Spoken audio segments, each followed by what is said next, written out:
এইখানে যারা উপস্থিত আছেন, আমার বিশ্বাস প্রতিটি সনাতন ধর্মের আমার দাদা কাকা, আমার সুদীজন মুরব্বীজন সবাই কিন্তু এর বিভীষিকাময় পরিবেশ পরিস্থিতি কিন্তু সম্মুখীন হয়েছিল। আমি কোনো এমপি নই, মন্ত্রী নই, আমি একটি দলের কর্মী এবং আপনাদেরই সন্তান।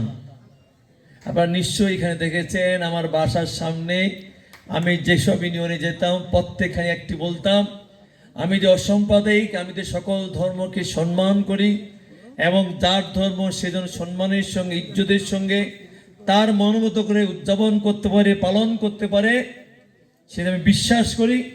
তার কিন্তু জ্বলন্ত প্রমাণ আমার বাসার সামনে আমার অজয় ছোট ভাই বলল, ওই যে কালী মন্দির। আমার বাসার এই দেশ আমাদের পিছনে এইখানে দেখেন সনাতন ধর্মী এবং ব্রাহ্মণ ভাইরা দাদারা কিভাবে বসবাস করেন যুগ যুগ ধরে। আপনারা তাদের বাসায় গেলে কথা বললে সেগুলো জানতে পারবেন। সেই ক্ষেত্রে বলতে চাই, এই 5ই আগস্টে সেই সময় পঞ্চগড়ের জেলা প্রশাসক ছিল জহুরুল সাহেব এবং পুলিশ সুপার সিরাজুল সাহেব।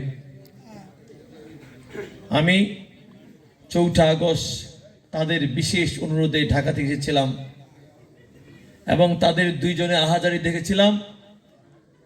এবং 5 তারিখ থেকে শুরু হলো আমাদের দেবীগঞ্জ বোদায় একটি ধর্মান্ধ দল তালিকা করে করে কিভাবে সনাতন ধর্মী সহ আরো অন্যান্য দলের বাসা বাড়িতে হামলা, ভাঙচুর, অগ্নিসংযোগ। আমরা যে দলেই করি, আমার জানা মতে এই অঞ্চলে মানুষ, আমরা গান পাউডারের সময় কখনই সম্পৃক্ত ছিলাম না, দেখিও নাই। নিমিষের মধ্যে গান পাউডার একটা বাসার মধ্যে ফেলে নিমিষের মধ্যে সেবার আগে দাউ দাউ করে কিভাবে অগ্নিসংযোগ করে জ্বালিয়ে দেওয়া হয়, আমি কিন্তু সেই দিন 5ই আগস্টে কিন্তু সেটা আমি দেখেছি। কাজেই সেই সময় আমি অন্তত আপনাদের সঙ্গে জোর গলায় বলতে পারি, আর কোনো দলের নেতা, আর কোনো কর্মী, আর কোনো মানুষের সাহস পায় নাই ওই ধর্মান্ধ, ওই যে সন্ত্রাসের সামনে মাথা উঁচু করে দাঁড়াতে। আমি সেদিন মাথা উঁচু করে দাঁড়িয়ে বলেছিলাম, একটা জায়গায় আমি কোনো আপোষ করব না। আমার কোনো সনাতন ধর্মীর বাড়িতে অগ্নিসংযোগ, লুটতারাস বা তাদের উপরে কোনো ধরনের নির্যাতন, নিপীড়ন আমি ফরাসি আজাদ সেটা করে বরদাস্ত করব না। 5 তারিখ পর্যন্ত আমার এই যে স্নেহস্পত ছোট ভাই আমাদের অজয়ের বাসায় যখন অগ্নিসংযোগ করে, রাত নয় তখন 12টা বাজে, আমাকে খবর দেওয়ার সঙ্গে সঙ্গে এখান থেকে আমি গিয়েছিলাম।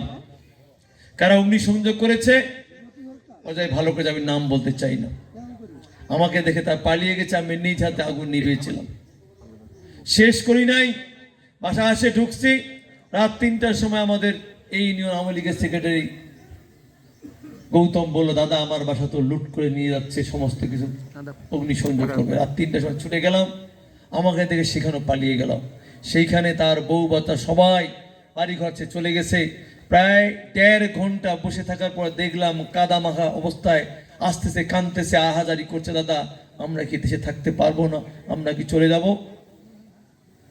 আমি কিন্তু সেই দিন রাত্রে ডিসি আর এসপিকে বলেছিলাম, আপনারা তো অসহায়ত্ব হচ্ছেন কেন, আমি আপনাদের সঙ্গে আছি, আমি দেখব। আমাকে সেদিন ডিসি, এসপি, কর্নেল, বিজিবি সবাই ফোন করছে, আপনি স্যার এই অঞ্চলটা আমরা আর সনাতন ভাই থেকে রক্ষা করতে পারবো না, আপনি আসেন, চলে যান কাজল্লি, কালিয়াগঞ্জ, সেই অঞ্চলে দেখেন হাজার হাজার সনাতনরা ছুটে গেছেন, তারা এই দেশে থাকতে চান না, তারা নিরাপদ নয়। আমি ছুটে গিয়েছিলাম সেইখানে, রাস্তায় দাঁড়িয়ে দাঁড়িয়ে আমার লোকজনকে বলেছিলাম, তোমরা দাঁড়াবা, একটি কথা বলবা, আমি ফরাসি বেঁচে থাকা অবস্থায় একটা এই 6 তারিখের পর থেকে একটা সনাতন ধর্মীর গায়ে কেউ 2 শব্দ টোকাটাও দিতে পারবে না। দাদারা আপনারা ভালো করে জানেন, আজকে প্রায় 18 মাস যা চলছে।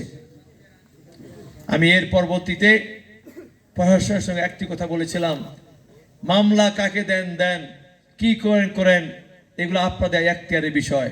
কিন্তু আমার সনাতন ধর্মী কোনো দাদা বাড়িতে কোনো হামলা যেমন হবে না, এবং কারণে মামলা, এবং কাউকে আপনারা গ্রেপ্তার করতে পারবেন না। আমি আজকে দাঁড়িয়ে এই কথাটা এই জন্যই বললাম যে এই 16 মাসে, এই 18 মাসে আপনারা নিজেরাই দেখবেন যে আপনারা কয়জন গ্রেপ্তার হয়েছেন, কয়জন জেলে গেছেন। পঞ্চগড়ের জেলে সুপার এবং জেলার 2 জনে আমার পরিচিত, তারা ঢাকা থেকে আমাকে চিনে, আমি ঢাকা বিশ্ববিদ্যালয়ে পড়ালেখা করেছিলাম। তারা আমাকে বলে হাসতে হাসতে, ভাই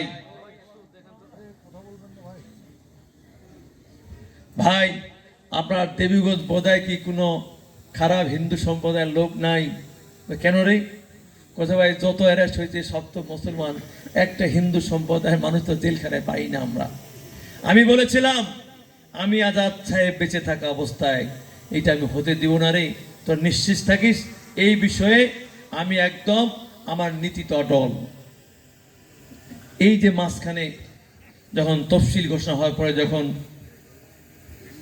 ওসিরা ট্রান্সফার হচ্ছে, এসপি ট্রান্সফার হচ্ছে, আমাকে অজয় এবং হরিশ বারবার বলছে এইবার তো আর রক্ষা নাই। আমি তখনও বলেছিলাম যে আমি যতদিন পর্যন্ত জীবিত থাকবো, আমার এই এলাকার সনাতনদের নিরাপত্তা দেওয়ার ক্ষেত্রে যত গোষ্ঠী যেভাবে প্রতিহিংসা করুক না কেন, আমি আমার সামর্থ্য দিয়ে, আমি আপনাদের সমর্থন নিয়ে, আমার নেতাকর্মীদেরকে নিয়ে আমি তা প্রতিহত করব। এবং আমাদের সনাতন ধর্মীরা বিগত দিনে যেমন পূজা পার্বণ নীরবে নির্বিঘ্নে স্বচ্ছন্দে পালন করেছেন, এবং ইতিহাসে প্রথম এইবার 15 দিন ধরে কালী পূজা করেছেন, গান করেছেন, দুলিগান করেছেন, কীর্তন করেছেন।